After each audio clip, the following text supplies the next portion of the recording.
Hello, nerds! Hello, nerds! Hello, nerds! Hello, nerds!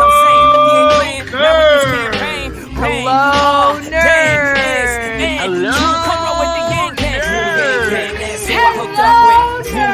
Hello, nerds! Hello, nerds! Hello, nerds! Hello, nerds!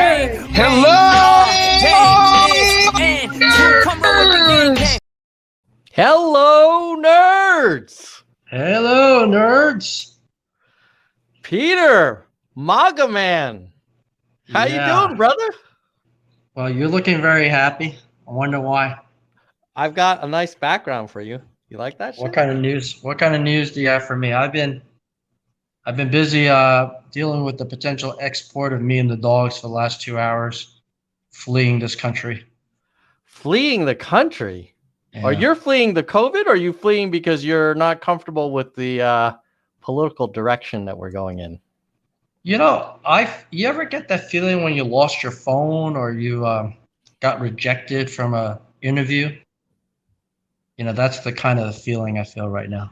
I know we haven't lost yet, but you feel like the country has kind of turned its back on the movement that you I mean, in fairness, like, it's not like a landslide. This was a really close call. I mean, Biden right now only has 253, so he needs 17. He needs to pick up Nevada and Arizona, and if he did, look at the difference here, man.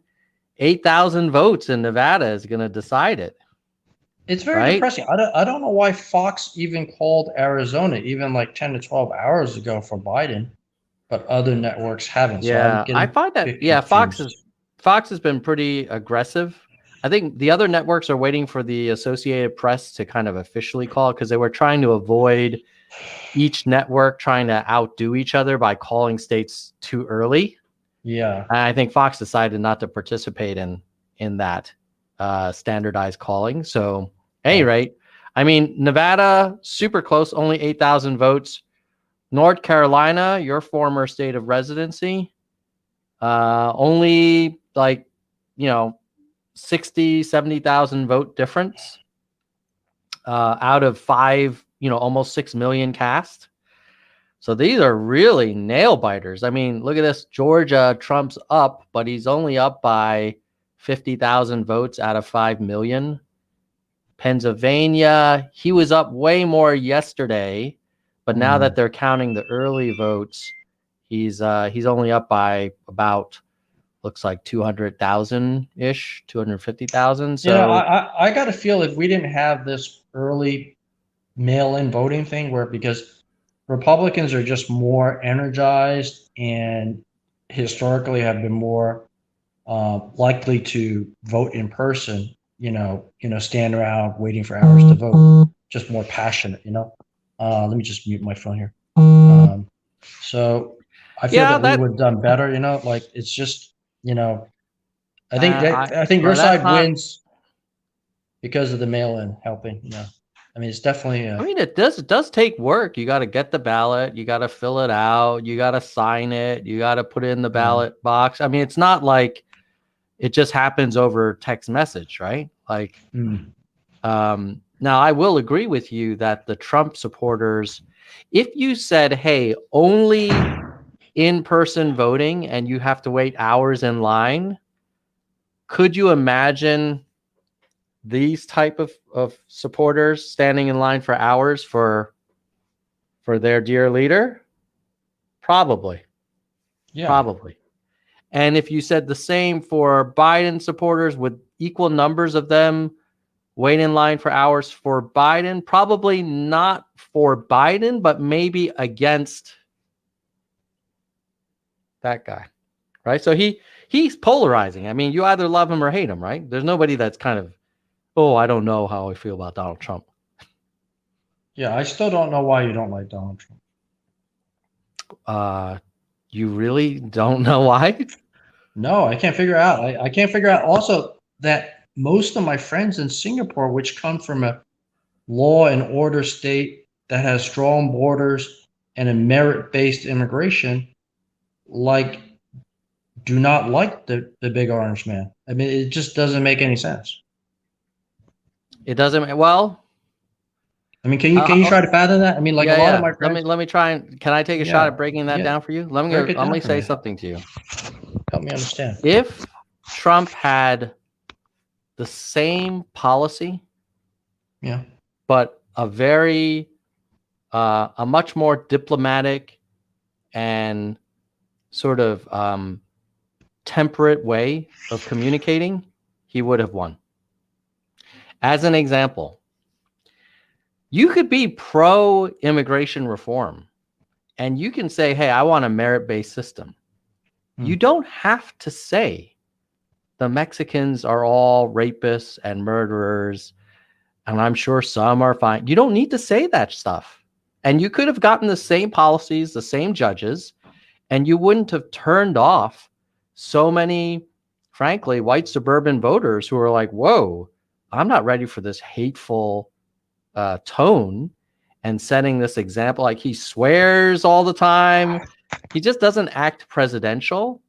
And when we're talking about margins of victory, literally like less than 100,000, here's the question, in Michigan or Wisconsin, where he lost by how many votes? 20,000 votes out of 3.2 million cast. Do you think there were some Wisconsin voters who were like, even though I'm down with his policies, the guy's just too divisive.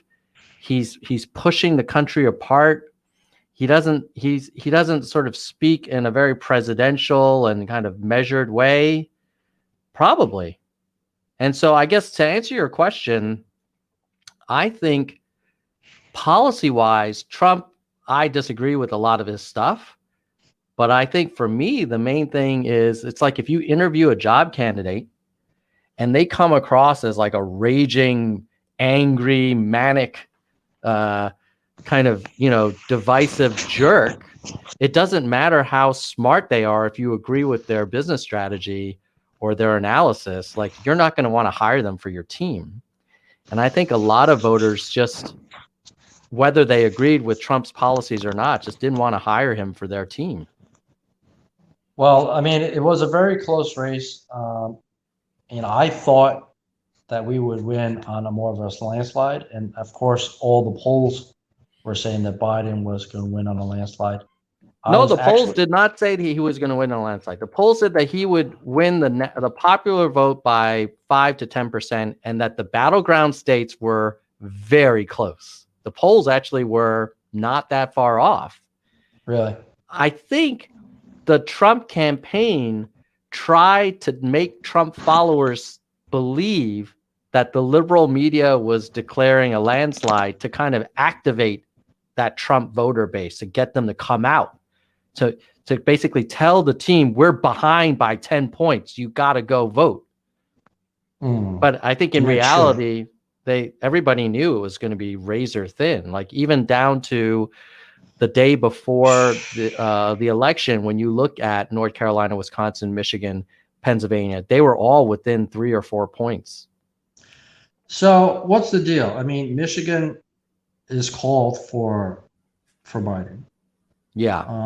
I don't understand one thing. Like, most of the coastal city wealthy elites are Democratic, but and they kind of want to espouse for having a more equality and maybe a more social tax system, let's just say, and basically technically to support the lower middle class. But on the other hand, Trump has a lot of support from that blue collar worker. So it's kind of weird that your coastal elites are supporting Biden, whereas the blue collar people, actually want Trump. This is kind of so ironic. It's the ultimate conundrum there, right? Where, I mean, I live in the state of California. I basically voted for a man who is absolutely going to raise my taxes. Absolutely. I will be paying more in taxes because I voted for Biden. And I'm okay with that. And ironically, there are people in, let's say, Alabama who voted for Trump, and they are actually going to get less public education funding, less kind of infrastructure bills, less tax relief than had they voted for Biden. It is quite kind of a little bit of a, inconsistency, but that's how our people are voting right now, right? So people are not really voting for what they believe would suit their best interest. They're kind of voting with their heart, or voting for what they believe would be better for America. I think it's definitely not for your self-interest. Well, I mean, actually, I'll take that back. I think I am voting for my self-interest because I actually feel I need to pay more taxes to keep this country sustainable. Like, you look at the income inequality trends, there is no way that if you project this out another 50 years, that a country of 300 million is going to be okay with the top 1% having 90% of the wealth. Like, that's just not going to work. That can't keep going. You know, me and Mom were in a Uber just 2 days ago, and the Uber driver was from Venezuela, and he couldn't Oh, vote. you're but in Miami-Dade County. That's right. I was on Orange County. I was on Orange County. I'm in Orlando right now. But so what he was saying is that a lot of the Americans, he was a Trump supporter, don't get it that 20 years ago, I think the Cuban Americans were telling the Venezuelans, hey, look, be careful what you wish for. Don't go the socialist way. And then obviously, he was saying, just look at Venezuela right now, and it's a mess. Maduro destroyed the country, and the Venezuelans and the Cubans are very, very afraid that Biden and the Democrats are going to do the same thing to America, what happened to their home countries. And if that happens, they've got nowhere to go. I mean, they left their home countries to come to America. So I mean, like, they were kind of feeling the same way that you're feeling right now, that socialism is the way to go. A lot of the Venezuelans, and Well, hold on a second. I never said I'm pro-socialist. I think there's a continuum where you have like complete libertarian free market, and then you have communists, and then you have socialists, and then you have progressives, and you have like moderate Democrats like myself, and then you can get closer to the other side as well.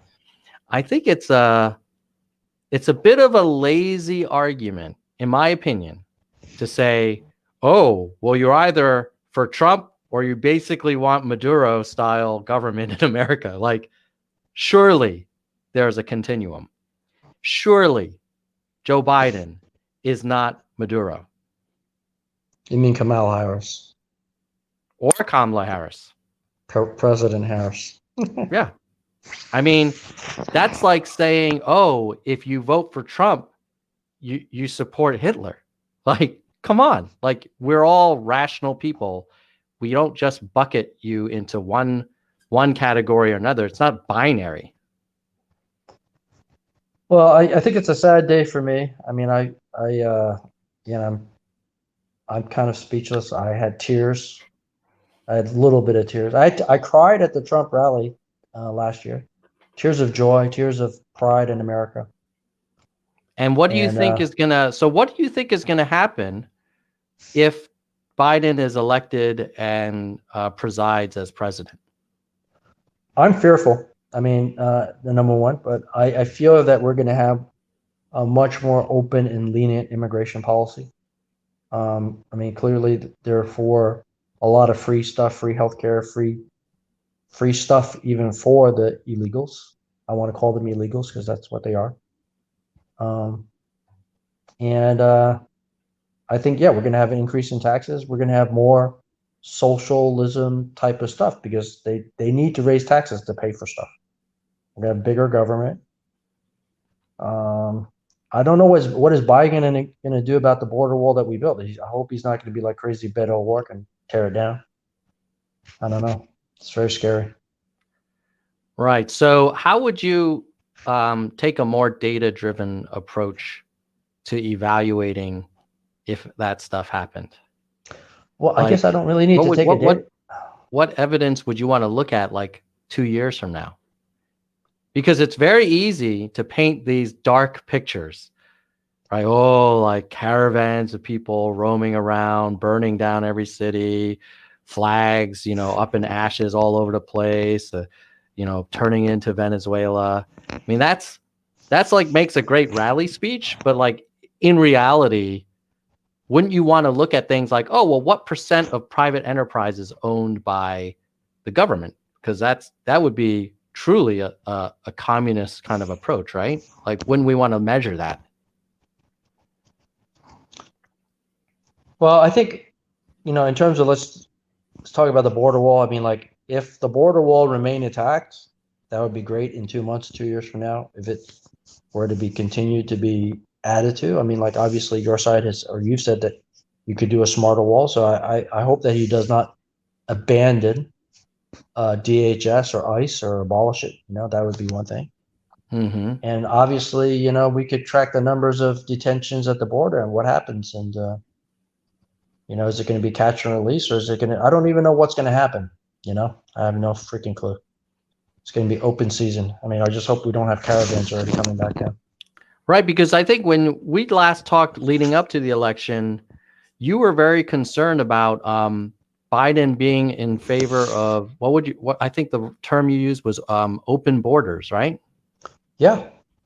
Yeah. So one way to measure that would be to look at data 2 years from now and see if the number of undocumented immigrants skyrockets, right? I guess that would be one way. And then also, like, let's hope he doesn't increase the legal immigration or refugees or asylum seekers. I mean, that's another way. Also, you're opposed to immigration, legal or otherwise. Yeah. I mean, because I just see legal immigration as a way for him just to kind of like, cheat on the illegal immigration. Right. And I'm sure some people watching this are thinking, well, these guys don't look like they came off the Mayflower. Which guys? Us too? Yeah. I'm for merit-based immigration. I guess we are all, as human beings, our thinking is based off of our past life experiences, right? So, again, I didn't come off the Mayflower. I'm not from Germany or from the UK. I was born in Hong Kong and I immigrated to the US and then also immigrated to Singapore from Hong Kong. And every situation was merit-based. I mean, I was hired by a major bank and then, applied for a green card permanent residency in Singapore. And I came as a dependent and was legal immigration to the US. I just want that to be the same case. And I just feel that people are cutting the line. In fact, they're cheating the system, and it's kind of racial discrimination on the countries that don't have a border with the US. So if you want to call a spade, I feel it's like racial discrimination against Asians because, like, for example, Asians don't come traipsing across the border. So we have a question from Kristen Slevin, who's one of the original supporters of this channel. Oh, yeah. She wants to know how you feel about the Proud Boys stand down and stand by comment. Are you familiar with that one? Yeah, I heard a little bit about that. I mean, I don't know. Like, I don't really have any deep comment on that. And I don't, he said stand down, right? And stand by or something. Yeah. Yeah. Yeah, that doesn't bother you. Stand like down? the fact that, I mean, you're familiar with the Proud Boys, right? Yeah, but you guys are painting the Proud Boys as if they're a bad thing. Maybe they're not a bad thing. Okay, how would you describe them? I don't know. They're like patriotic people. Yeah. Okay. Proud boys. They're proud. Proud Americans. I don't know. Okay. What would you say if isn't the head of the Proud Boys? Proud Boys was a Latino. The head of Proud Boys is a Latino. Let me show you some of the things that the Proud Boys leadership has said themselves. This is from the Southern Poverty Law Center. These are actual quotes of Proud Boy members. Can't see it. I'll read it to you. It's a rape culture with these immigrants. I don't even think these women see it as rape. They see it as just like having teeth pulled. It's a Monday. I don't really enjoy it, but it's what you do. I would be surprised if it doesn't have the same trauma as it would for a middle-class white girl in the suburbs because it's so entrenched in their culture. Muslims have a problem with inbreeding. They tend to marry their first cousins, and that's a major problem here because when you have mentally damaged inbreds, which not all Muslims are, but a disproportionate number are, and you have a hate book called the Quran, you end up with a perfect recipe for mass murder. Well, I mean, it goes on and on. Then they talk about India. Hold on, if you want to talk about the jihad, I mean, you look at what's happening in France and Austria lately. Come on, let's not go there. Come on. Well, hold on a second. You don't see Buddhists going around killing people. Right. So because let me just make sure I get this straight. You Because extreme terrorists. You don't see yogis. Hold on. Let me just ask you a question. People. Peter, let me ask you a question. Yeah, okay. I think you're saying because there are extreme terrorists, Islamic terrorists, who are saying very hateful things. The fact that Gavin McGeans is saying these things about Indians and Muslims and Hispanics, and I haven't gotten to it yet, but I'm sure he has opinions about Asians. That's okay? I don't know much about the Proud Boys. You're giving me a lot of information about the Proud Boys right now. So, I mean, like, if they said some things, I mean, how can I defend them? I mean, you know, I'm not here to defend the Proud Boys. I'm not part of the Proud Boys. Okay, but when the president tells the Proud Boys to stand by, you don't want to say, hey, I mean, what you could easily say is, hey, Tom, what you just read sounds ridiculous and hateful, and I wouldn't want to have anything associated with it. And I'm disappointed that the president would even be, you know, anything but clear about condemning them. You could say that. Yeah, I'm not saying that. And why not? Yeah, I don't think he has to condemn everything. You know, that's not his job, is it? Oh, it's like you want him to condemn everything. All right. Yeah. So you're now. I'm very depressed. Like I'm very mellow. You're depressed, and you're not going to. You're not disappointed that Trump wasn't clearer about Proud Boys or like Charlottesville with the torches and the Jews will not replace us chanting. I don't know about that. I mean, you were saying like he said there was good people on both sides or something, right? Yeah. Right. So when there is a white supremacist demonstration chanting things like Jews will not replace us, the natural thing you would expect someone to say is like, that's ridiculous. Of course I don't stand by those people. But instead, he said, well, you know, there's good people on both sides. Like, come on. Right? That's the nuance. Like, this is where you lose Michigan and Wisconsin and potentially Arizona. Yeah. When, I mean, this is the thing about Trump. And I'd love to get your opinion on this. He would have won if he weren't such a dick. None of his policies are why people voted him out. Assuming he does get voted out, we still need to wait for every vote to count. I think that he like he didn't have to be such a dick. I think like also with the whole coronavirus thing, I mean the whole mask thing and you know he coming said it was from politically correct. Yeah, I felt like, you know, maybe he should have just told people to wear the mask, but at that time we were running low on PPE. Or maybe he should just, you know, he didn't want to create a panic. You know, people, if you go in March, people couldn't get masks. I was loaded up on masks, but in March, you couldn't get masks. They're sold out on Amazon. They're jacked up the price. You go in the stores. And I guess if he put out a national recommendation to get a mask and no one could get it, then people might even, you know, go crazier. And I do believe, and I think I said this on your show before, you'd have to be a complete idiot if the president of the United States declares a travel moratorium on Europe and China that if you're not going to take things seriously, of course it's going to be a serious thing. So whether Trump says, "Oh, this is a bad virus" or not, if he's shutting down the borders, be smart. Be smart in America. Don't be stupid. Read between the lines or just be obvious. But yeah, I agree that he could have been more smoother. I mean, most of his policies, I agree. I mean, all of his policies, I agree with, and probably all of his policies, you guys probably don't hate that much. And he could have probably alienated less of you just by being smoother about it. That's the sad thing. I mean, now we're gonna have open borders and communism. Oh man, I would say two things. Number one, so sad. I wonder if he weren't so edgy. Yeah. Yes, you're right. He would have offended less moderates like myself. Yeah. But he may not have activated the rural vote the way he was very successful at activating that vote. Yeah. So maybe that was a calculation on his part. He doesn't want to be the milquetoast moderate. He wants to be the one that says, hey, we're going to ban Muslims, that Mexicans are rapists, that it's the Kung flu, right? Like that gets people fired up.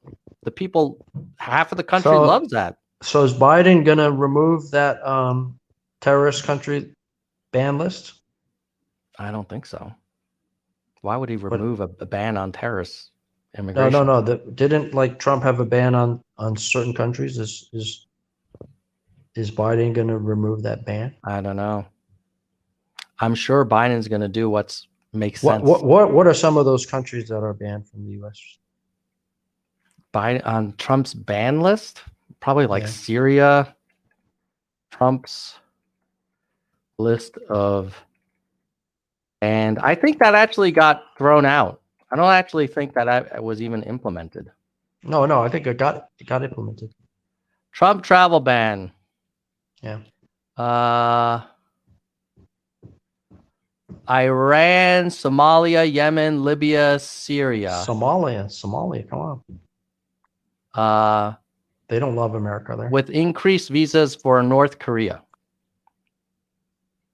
Yeah, I don't know. I mean, if you look at the number out of a 300 million person country, I bet you if you added up all of the number of immigrants from Somalia, you probably couldn't even fit them like in Rhode Island. Well, I was taking a look at Wikipedia, and 90% of our immigrants right now, legal immigrants, are coming from Asia, Africa, and Middle East, and Mexico and Latin America. So I'm not sure if Somalia is not a large part of that. I have the numbers. Yeah. So there are 87,000 people of Somalian descent living in the U.S., and that amounts to 0.002%. Sorry to interrupt. What is like the yearly legal immigration from like Somalia as a percentage of legal? So just so you know. Oh, but actually, I'm actually giving you a better number. Just so you know, the math I'm giving you is supporting your argument. I'm actually calculating the total number of all time people living in the U.S. from Somalian descent, not just this year, but the last several years. And I'm telling you, by our total population. Yes, I'm telling you, it's 0.002%. And the total, by the way, is 85,000 out of 300 million. I think the reality is a lot of Trump supporters, yourself included, are just uncomfortable. Like, you probably don't even want one Somalian immigrant. Yeah. And why is that? And what would you say to someone who said that about our father and mother who immigrated I don't think that we need any more immigration. I've said on your show we should pause all immigration, because I agree with what you're saying, that we have automation and we have outsourcing. So why do we need more immigrants? Unless you're merit-based or investment-based. Well, I think the American Chamber of Commerce would disagree with you on that. I think if you love capitalism, right? So that means you Yeah. really care about companies and businesses. No, if they're merit based, I mean, if they're merit No, based, no, no, no, no, no. they're You're like, forgetting something, buddy. A lot of the immigrants that work in America are not PhDs working in computer science. They're working in meat packing factories. well, we They're don't need any more picking. of that. You said we have robots dealing with that, and we already have Not tons of yet. we have tons No. of we have tons of I give you. illegals here. I'll give you. I'll tell you Don't we have tons exactly. of illegals here already doing that? You Let me said, tell right? you a story. Let me tell you a story. I was just meeting with someone Oh my gosh. who owns a number of vineyards in Napa, Northern California. They put an ad in the paper for people to help pick grapes around now in a very bad time. A lot of people unemployed. In the paper. Could not get Who is- a single U.S. citizen to apply. Now that business needs to make money. It needs to harvest those grapes. And I think they were paying like pretty decent wages, like, you know, 15, 20 bucks an hour. Couldn't get it. People. So, I mean, this whole notion of like, oh, Trump is for business, but against immigration, like that actually is a little bit of a BS combination. So why is it that people would rather deal drugs in the inner city or whatever they're doing? Because we do have a problem with our big inner cities. And why don't we ask those people to work in the vineyards there for $15, $20 an hour rather than dealing crack or whatever they're doing? Well, that's a number one. You can actually make way more money dealing crack, dealing drugs than picking grapes. And number two, people who grow up in the inner city, they basically have very few options. Oh, I want to we have a new member. Thank you, Hui Win, for being a member. Appreciate you joining the Nerds for Humanity Nation. So yeah, but this was not in the inner city. This was in the suburbs. They were trying to hire people in Northern California. Couldn't do it. People, and this is, I'm not talking about immigrants from Somalia. I'm talking about native-born people from all backgrounds would not apply for the job. Well, all I can say for me is never thought I would go back to Singapore. And it's a sad day because I feel very sad about going back to Singapore, actually.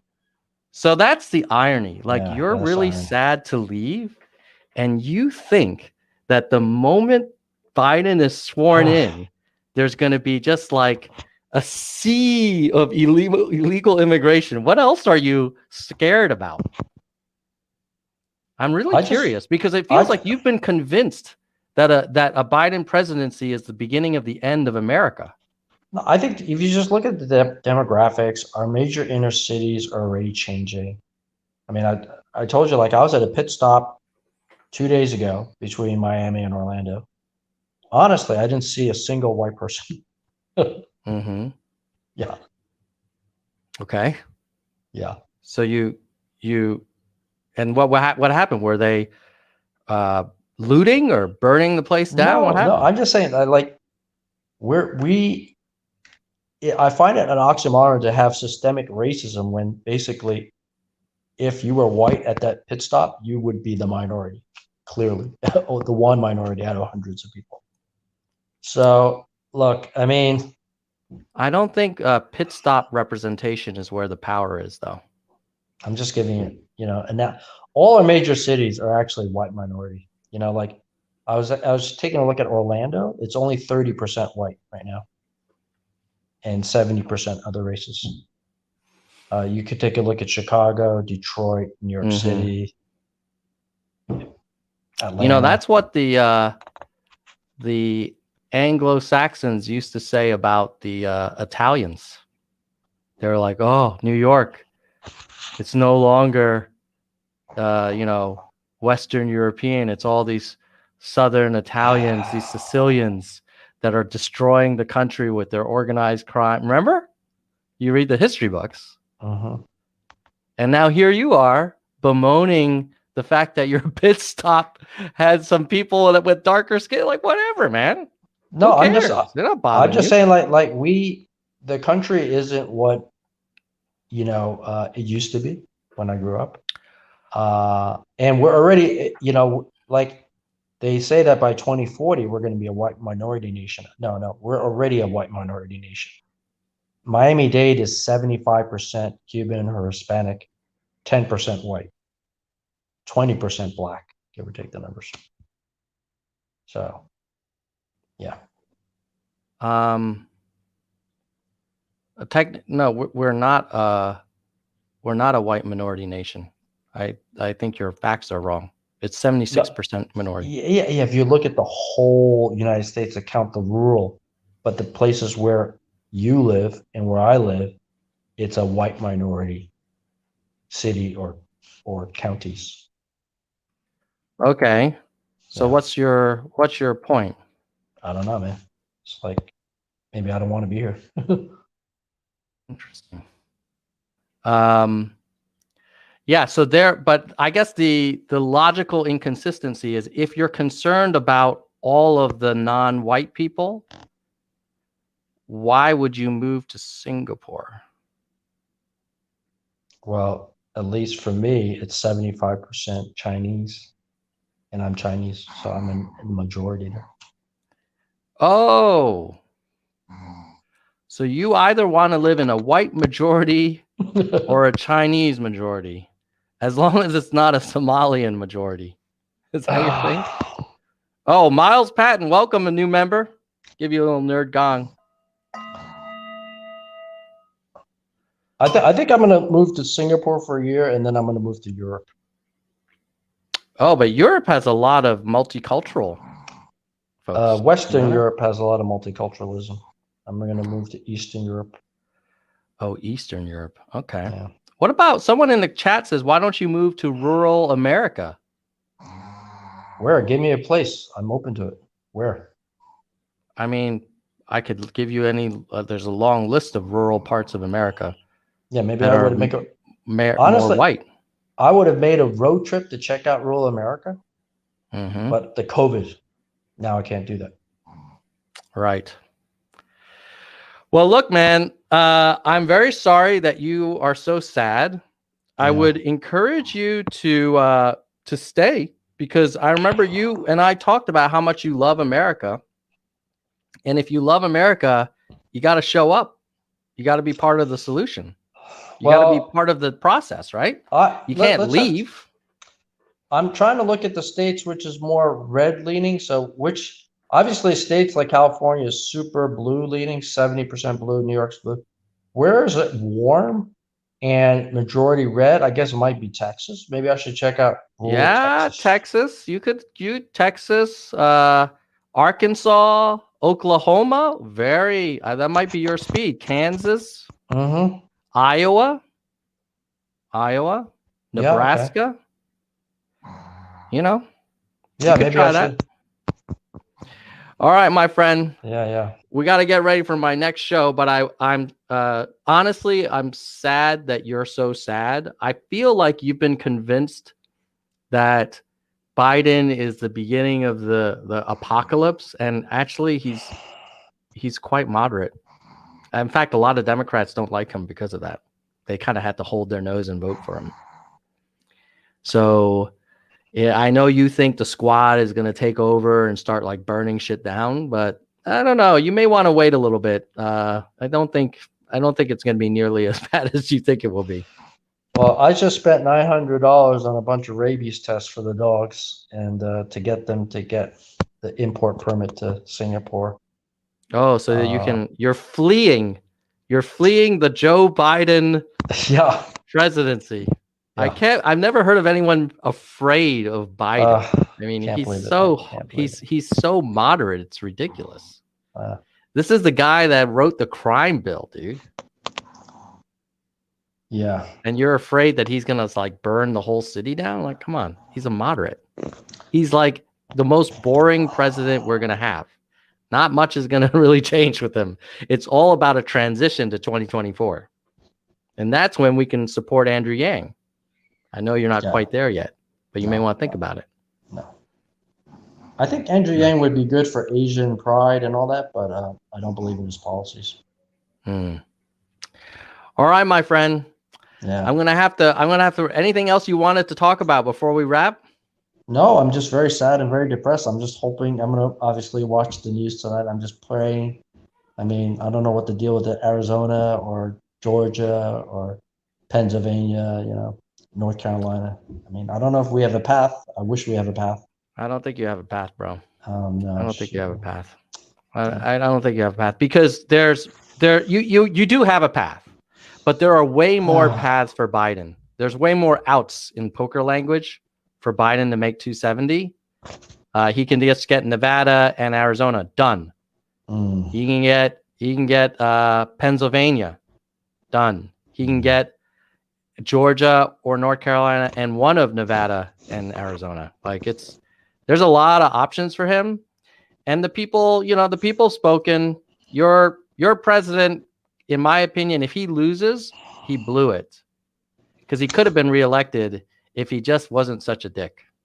I mean, literally, for the COVID stuff, like, did he have to mock people for wearing masks? No. Just wear a freaking mask, dude. It's not a big deal. It's his hubris. He was so keen on being perceived as being strong. I gotta let you go. We got another show coming up with Paget, Trumper for Yang, with Matt from Zach and Matt. We have a whole variety of Yang Gang creators and maybe even a special guest. But